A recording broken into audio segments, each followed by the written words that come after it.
Hello, আজকে আমি বানাবো কড়ির জন্য পকোড়া বানাবো। তার জন্য পেঁয়াজ কুচি করে নিয়েছি কেটে, আর এটা হলো বেসন। এখন আমি বেসনটা এর ভিতরে দেব। কড়ির জন্য আগে আমি পকোড়া বানাবো।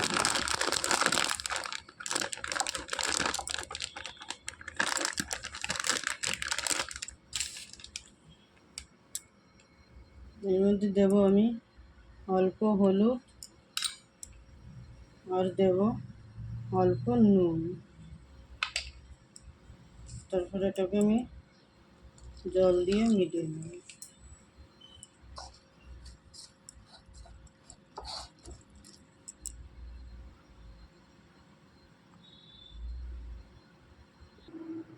তেল গরম হয়ে গেছে, এখন আমি এটা পকোড়া বানাই নেব।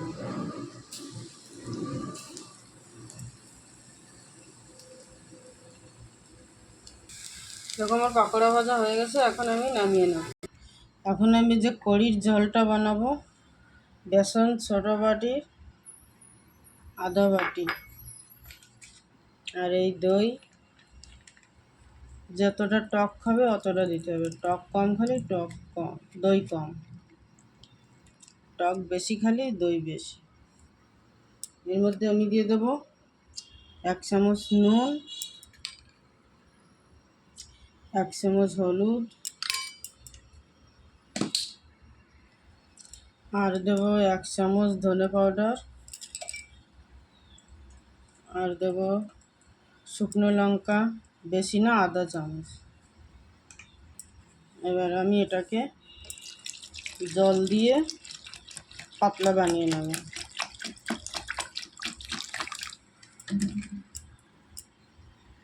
জলটা এটা হাত দিয়ে মিক্স করতে হবে। কড়াইতে তেল দিয়েছি, তেল গরম হয়ে গেছে। তেল গরম হয়ে গেছে। সরষে আর জিরে আমি এইটাই ফোড়ন দেব, আর দেব হিং, আর দেব শুকনো লঙ্কা,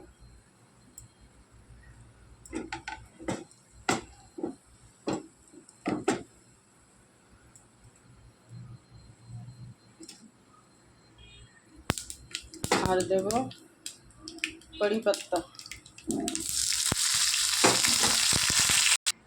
ফোড়নটা হয়ে গেছে। আমি যে দই বেসনটা গুলে রেখেছিলাম, এটা এখন আমি কড়াইতে ঢেলে দেব।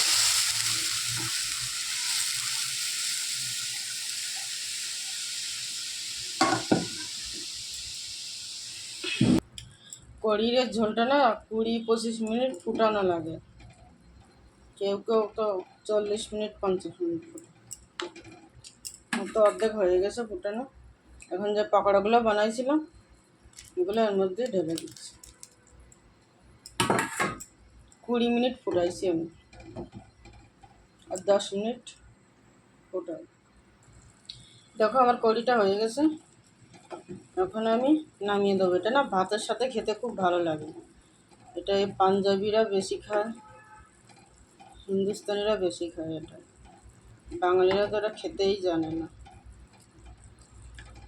কড়ি এটা ভাতের সাথে খুব ভালো লাগে খেতে। হয়ে গেছে।